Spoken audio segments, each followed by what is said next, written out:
챕터 6 기업과 생산 비용입니다. 그래서 학습 내용은 이게 1, 2, 3, 4, 5 이거 같고요. 자, 봅시다. 자, 기업은 생산 요소를 이용해서 제안화 서비스를 생산하는 조직이다. 그지? 생산 요소를 이용해서 제안화 서비스를 생산하는 조직이고, 생산 요소 여러분 잘 알죠? 그지? 뭐 토지, 노동, 자본. 그지? 토지, 노동, 뭐 자본 이런 거 있는데, 여기서는 우리가 뭐만 고려한다? 예, 노동하고 자본만. 예, 노동하면 뭐 L, 그다음 자본 K. 예, 이런 것들을 갖다 주로 이용해 가지고 제한화 서비스를 생산하는 조직이고, 결합 형태에 따라 가지고 수평 형태 또는 수직 형태 또는 수평 수직을 다 아우르는 복합적 형태의 결합 구조를 가지고 있습니다. 자, 그리고 기업체들이 모여 가지고 그죠? 동일하거나 유사한 상품을 갖다가 생산하는 기업들의 집단. 기업들의 집단은 우리가 산업이라고 그래, 산업. 그지? 잘 알지? 그래서 기업은 산업의 부분 집합이고 당연히. 자, 그다음에 생산 설비는 뭐냐? 제한화 서비스를 제조하거나 유통시키는 데 필요한 설비죠. 이제 공장에 들어가면 여러 가지 기계 설비들, 그다음에 창고라든지 이런 거, 그다음에 트럭, 뭐 차, 운반 기구 그지? 그런 게 있는데, 예, 그런 설비들을 말하는 거고, 기계 장비지, 기계 장비. 그지? 자, 됐죠. 그다음에 자, 오른쪽 요거 뭐다? 뭐냐면은 우리나라 대기업이 전체의 기업의 0.9%밖에 안 돼. 그런데 실제 매출은 한 65.1% 정도를 차지한다고 합니다. 그래서 대기업이 차지하는 어떤 그 뭐라 해야 됩니까? 범위는 작은데 개수는 작은데 매출은 상당한 매출을 갖다 차지한다. 예, 알 수 있고. 자, 그다음에 기업을 하면서 좀 봐줘야 될 거는 뭐냐면 이제 뭐 기업의 사명이라든지 비전이라든지 목표 이런 것들이 어떤 아주 중요한 요소들인데, 기업 사명은 미션이라고 하죠. 미션. 그지? 예. 그러니까 뭐 창업주의 어떤 설립 이념이라든지 어, 대주주의 어떤 경영 철학, 그지? 이런 거지. 뭐 이건희, 뭐 정주영 이런 사람들, 그지? 그런 사람들이 어떤 철학을 말하는 거고. 그다음에 비전은 미션을 갖다가 좀 더 실행시키기 위한 좀 구체화시킨 것들, 기업 비전이라고 그럽니다. 그 다음에 요거를 좀 더 실천 가능하도록 만들어준 게 뭐냐면은 기업 목표죠. 예, 기업 목표고, 이 기업 목표도 보면은 기간의 길이에 따라 가지고 보면은 단기, 중기, 장기로 나눠지는데, 단기는 1년 이내의 목표를 말하고, 중기는 2, 3년, 그 다음에 장기는 3년 이상 목표고, 대체적으로 보면은 구체적인 어떤 숫자를 갖다가 제시해야 되고, 단계적으로 달성 가능해야 한다. 이렇게 돼 있죠. 돼 있고, 기업 목표는 또 뭐 경영 목표라고도 하고, 기업 목표도 또 세부적으로 또 사업, 각각의 부들이 있을 거 아니야. 그지? 영업부라든지, 뭐 기획부라든지, 마케팅부라든지, 많잖아요. 그지? 인사부라든지, 그지? 그래서 각 사업부 수준에 또 목표가 있을 거고, 또 사업부 내에서의 어떤 기능별로, 서로가 맡은 어떤 기능별로 갖고 있는 어떤 수준별 어떤 목표가 있을 거고, 또는 분야별 어떤 목표도 있을 거다. 그지? 그래서 이런 것들이 미시적으로 이 작은 목표들이 보여가 기업 전체의 목표를 이루고, 그 다음에 이것이 다시 기업 비전을 갖다가 어, 실행하는 거지. 실행하고 사명을 달성하는 거죠. 그지? 자, 이처럼 다양한 목표가 수립되는 이유가 각자 맡은 분야에서 목표를 달성하면 자동적으로 기업 수의 목표가 달성되지. 이 전부 다 부분 집합이니까 부분 집합을 잘하면 전체 집합을 만드는 거지. 됐고. 자, 그 다음에 봅시다. 그래서 보면은 뭐 현대라든지 LG라든지 이제 보면은 이 홈페이지 같은 데 들어가면 이런 게 있죠, 그지? 예.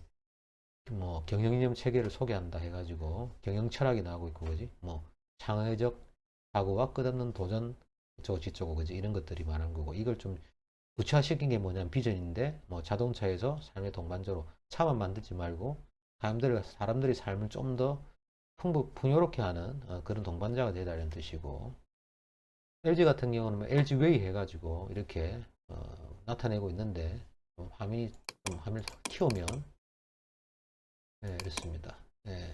LG 웨이는 LG 고유의 경영 철학. 예, 그래서 임직원이 실천해야 되는 거, 그지? 사고 행동의 기반이다 돼 있고, 경영 이념이 고객을 위한 가치 창조, 인간 존중의 경영 뭐 이렇게 돼 있다는 거죠. 이런 식으로 돼 있다는 거지, 그지? 기업 비전은 보니까 1등 LG, 시장에서 인정받고 시장을 리드하는 선도 기업, 이렇게 나타나고 있습니다.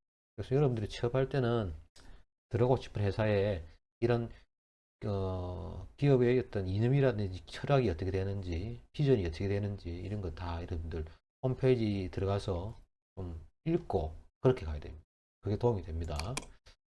자, 넘어가겠습니다. 다음 페이지 앞에 있는데 좀 넘어가 버렸네. 자, 그 다음에 기업들은 대부분 이제 주식 회사 형태죠. 그죠? 법인체. 그래서 되어 있는데, 그럼 우리 주식 회사가 어떤 이점이 있기 때문에 우리가 주로 주식 회사를 하느냐? 자, 세 가지의 이점이 있는데, 그게 주식 회사는 자금 조달하기가 용이하고, 그다음 주식 회사는 유한 책임입니다. 책임이, 책임이 딱 정도가 정해져 있고, 그다음에 영속성을 가집니다. 그래서 주식 회사는 자금 조달하는 방법이 대부분 주식을 통해서 하죠. 주식을 통해서 하고, 주식에도 보면은 보통주와 우선주가 있습니다.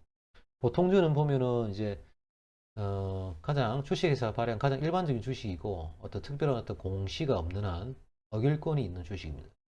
그 다음에 우선주는 이거와 달리 어길권이 없는 대신에 보통주보다 이익 배당의 우선순위가 높습니다. 그래서 우리 대한민국 주식시장에는 회사명 뒤에다가 이 우자를 붙여가지고 우선주하고 보통주를 구분합니다. 그 다음에 회사채. 채권이지, 채권. 그지, 사채. 회사의 채권. 주식회사가 자금 조달하기 위해서 일반 공중으로부터 비교적 장기의 채권이라는 유가증권을 갖다가 발행해가지고, 그지? 부담하는 채무입니다, 채무. 예. 자기가 나름대로 소위 말하는 백지수표 같은 거 찍어내는 거랑 마찬가지지, 그지? 어음 같은 거, 어음, 그지? 예. 그다음에 은행 차입, 은행에서 돈 빌리는 거지. 잘 알 거고. 주식회사 유한 책임은 뭐냐? 주주는 주식 매입 대금만을 책임집니다. 주주는 주식의 매입 대금만을 책임지고, 투자회사의 부채에 대해서는 책임을 지지 않습니다. 예. 투자회사는 투자를 할 때 그 회사의 상태를 보고 투자를 하는 거거든. 그래서 이것까지 만약에 사업하다가 실패하면 이 부채에 대해서는 책임을 갖다가 지지 않는다. 그래서 유한 책임이고. 자, 영속성. 자, 파산하지 않는 한 주주나 임원의 수명과 무관하게 생명이 무한한 법인체지. 법인격을 가진 거지. 법인격. 장기적 계획과 계속적 성장이 가능하다. 볼 수 있고. 자, 다음 페이지 넘어갑니다. 이미 수업 시간에 다인 거지만 복습한다고 생각하고. 자, 그래서 보면은 이제 주식 같은 거 보면 아까 우선주하고 그지 보통주 나와 있잖아, 그지? LG 홈페이지 들어가면 이렇게 보이죠. 2023년에 기말 배당에 대한 배당금 내역 해가지고 보통주가 3,100원, 뭐 우선주 3,150 이런 식으로 해가지고 배당금 지급기일 해가지고 조회기간에 이렇게 보여줍니다. 그래서 참고로 여러분들 보시라고 제가 그림을 찍었고요. 자, 아까 우리가 기업도 결합 형태에 따라 나눠준다 그랬잖아, 그지? 그래서 독점규제법 상에서는 어떻다? 기업 결합 심사 기준을 통해서 기업 결합을 갖다가 심사를 하는데, 그래서 수평, 수직, 혼합 이 세 가지 유형으로 나눈다. 그래서 이런 것들이 과도한 어떤 자유 경쟁의 분위기를 갖다가 저해하지 않는지 경쟁 제한성을 갖다가 판단해 준다. 알 수가 있고요. 먼저 수평 기업 결합. 자, 그렇지? 호리젠탈 머저, 그지? horizontal concentration. 그러니까는 합병, 통합, 그 다음에 집중, 뭐 이런 거잖아, 그지? 야, 자, 수평 기업 결합. 수평하니까, 그지? 동일 시장 내에서 경쟁 관계에 있는 회사 간의 결합을 말한다. 그래서 당연히 기업 결합하면 필연적으로 사업의 수적 감소라든지 시장 지배력의 집중 상태를 갖다가 유발하게 되고, 특히 이 동일 시장 내에 경쟁 관계에 있는 회사들 간에 이 결합하게 되면, 그지? 그 사람들 서로 가지고 있던 어떤 경쟁이 사라지게 되죠, 그지? 예. 그래서 수직 결합과 뒤에 나오는 이제 혼합 결합에 비해 가지고 경쟁 제한의 발생 가능성이 상당히 높다. 예. 그런 기업 결합이고. 경제적으로 수평 결합은 동일 시장 내에서 회사가 이루어지는데 어떤 장점이 있느냐? 설비의 효율적인 활용이 가능하고, 그지? 예. 그 다음에 제품 생산을 갖다가 측정할 수 있죠. 전에는 경쟁하다 보니까 과다하게 생산하는 경우가 많잖아, 그지? 그 다음에 중복되는 어떤 실수도 있고, 또 노후한 실수도 있고, 이런 것들 갖다가 줄일 수 있겠지. 그 다음에 재고량도 떨굴 수 있고, 그지? 시장 판로도 어떻습니까? 중복되어 있던 것들이 단일화되고, 그 다음에 사람들 교육시킬 때, 또는 연구개발할 때, 이런 비용도 어떻습니까? 집합적으로 모아가지고 할 수 있기 때문에 비용도 절감되죠. 자, 이런 모든 것들이 자, 하나의 A 기업이 또는 B 기업이 동일한 제품을 파는 어떤 시장에서의 이렇게 결합함으로써 여러 가지 경비가 비용이 절감되잖아, 그지? 평균 비용이 떨어질 거야, 그지? 평균 비용이 떨어질 거고 평균 에버리지 코스트가 이렇게 떨어지죠, 그지? 그래서 즉 규모의 경제를 갖다가 우리가 달성할 수 있다. 그래서 효율적인 생산이 가능하다, 그지? 그래서 수평 기업 결합은 수직 기업 결합이나 혼합 기업 결합과는 다른 형태의 기업보다도 잠재적인 어떤 효율성을 갖다 증길 수 있다. 규모의 경제 때문에. 됐죠? 규모의 경제는 뭐 주로 이런 거지, 그지? 이코노미 오브 스케일. 평균 비용이 떨어져 가지고 어떻습니까? 시설을 갖다 크게 하면 할수록 평균 비용이 떨어져 가지고 이런 효과들을 갖다가 누릴 수 있다라고 하는 것이죠. 자, 예를 들어서 새로운 기업 또는 N개의 기업들이 서로 결합하는 거. 그래서 새로운 기업을 만드는 거가 있고 아니면은 결합하더라도 완전히 물리적으로 결합하지 않고, 그지? 자, 이렇게 공동상표라든지 공동구매라든지 공동광고를 한다든지 공동물류라든지 공동판매를 해가지고 공생하는 방법도 있고, 그다음에 또는 경쟁사 또는 비경쟁사들과의 협력을 통해 가지고 자기들보다 엄청 몸집이 큰 거대 기업에 공동으로 경쟁을 할 수도 있고, 국제적으로 서로 다른 지역에 있는 기업들과 협력해 가지고 소비자들에게 니즈를 갖다가 서비스를 갖다가 제공할 수 있죠, 그죠? 이런 장점이 있다. 그렇죠? 다음 페이지. 수직 결합. 수직 결합. 보통 보면 이거 수직 계라 뭐 이런 얘기를 하는데, 자, 수직 결합 버티컬. 자, 수직적인 거래 관계에서 전제 또는 잠재적으로 고객과 공급자 관계, 고객과 공급자 관계에 있는 기업들이 하나의 기업으로 결합돼. 그러니까 고객과 공급자가 하나로 결합되니까 거래 비용이 줄어들겠지, 그지? 거래 비용이 줄어들 거야, 그지? 자, 어느 회사가 그와 고객 관계에 있는 어느 회사가 그와 고객 관계에 있는 회사를 취득하는 형태, 그지? 그다음에 공급자 관계에 있는 회사를 취득하는 형태, 그지? 공급자 관계라든지 고객 관계를 가지고 서로 취득하는 형태로 취할 수 있는데, 다른 말로 하게 되면 어떤 상품이나 용역 이런 게 재화가 있다고 한다면 이 재화를 생산하는 이제 가치 사슬, 보통 이런 걸 뭐 공급 가치 사슬이라고 하는데, 서플라이 체인이라고 하는데, 그러니까 유통 단계, 생산 단계, 원료 생산으로부터 판매에 이르는 이런 거래 단계를 갖다가 달리하는 기업끼리 결합하는 것. 그러니까 유통 단계에서는 생산하는 기업도 있고, 원료를 공급하는 기업도 있고, 그 다음에 가공하는 기업도 있고, 이걸 또 유통하는 기업도 있고, 소매상도 있고, 그지? 그지? 뭐 중매인, 도매인, 중매인, 뭐 소매인, 그 다음에 소비자 이렇게 있을 거 아니야, 그지? 거래 단계가, 그지? 있으면 이런 그 거래 단계에 있는 기업들을 갖다가 합치는 거지, 그지? 그래서 방향에 따라 가지고 우리가 전방 결합이 있고 후방 결합이 있어. 전방 결합은 뭐냐면 공급 기업이 구매 기업을 갖다가 좌지우지하는 거. 그래서 예를 들어서 자동차 부품 회사가 자동차 조립 회사를 갖다가 결합한 거. 얘들이 소위 말하는 갑이야, 갑. 갑이고 얘가 을이고.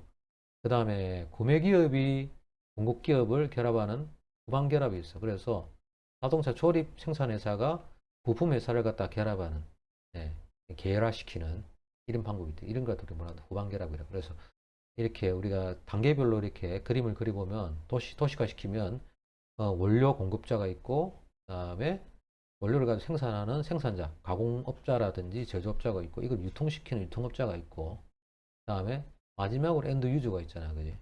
유통업자는 여기 보면 도메인, 중메인, 뭐 도메인, 소메인 뭐 이래 있을 거 아니야, 그지? 어떤 중도메인도 있을 거고. 자, 그래서 이쪽에 공급자, 애초에 원료를 공급하는 쪽을 우리가 후방이라 그러고, 최종적으로 엔드 유저 소비자가 있는 쪽이 전방이라 그래요. 그래서 자, 후방에 있는 원료 공급자가 희소한 어떤 자원을 가지고 생산업자, 유통업자, 생산업자를 갖다가 자기가 아까 말했다시피 취득 형태로 취하면은 이 사람들은 전부 다 어떻게 을이 되는 거지. 얘들이 갑이야, 그지? 그래가지고 전방적으로 통합시키죠. 이 전방 통합이고, 반대로 지금 소비자가 갑이면은 유통업체나 생산자나 공급자는, 유통업자는 소비자의 눈치를 보고 생산자는 유통업체의 눈치를 보고 공급자는 생산자의 눈치를 볼 수밖에 없죠. 그지? 그지? 그러니까 얘들이 갑인 거지. 그지? 얘들의 고객은 얘들이고, 그지? 그 다음에 얘들의 고객은 또 얘들인 거고, 그지? 얘들의 고객인데, 자, 공급하는 어떤 자원 자체가 상당히 뭡니까? 흔할 때, 희소하지 않고 흔할 때는 당연히 엔드 유저가 열쇠를 쥐고 있다. 갑이단 말이야. 자, 그래서 이렇게 영향을 주지. 그지? 그래서 후방 통합이라 그럽니다. 그지?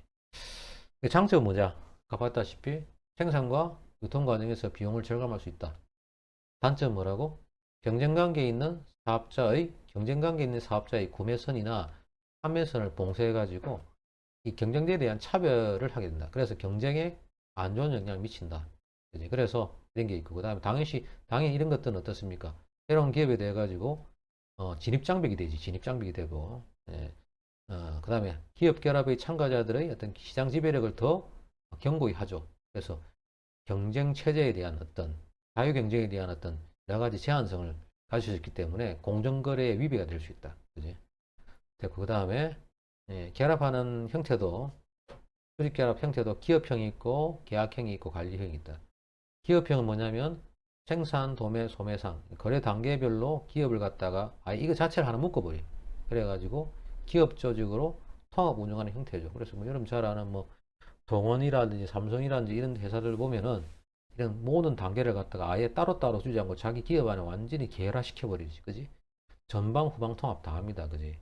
이런 것들이 대표적이고, 그 다음에 계약형 수직 결합은 자, 생산, 도매, 소매상을 기업이 흡수를 못 시키고 자기 독립적으로 운영하는 겁니다. 그래서 계약 체결해가지고 서로 협력하게끔 하는데, 뭐 대표적인 게 프랜차이즈라든지 체인점이라든지 협동조합 같은 게 있고, 관리형은 생산, 도매, 소매상이 비공식적으로, 예, 공식적으로 하게 되면 좀 말이 나오니까 비공식적으로 협력해서 우월적 지위를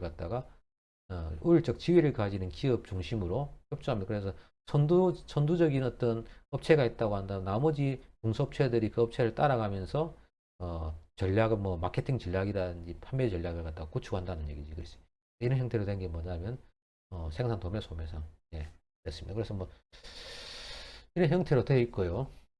자, 옵션 된 건데.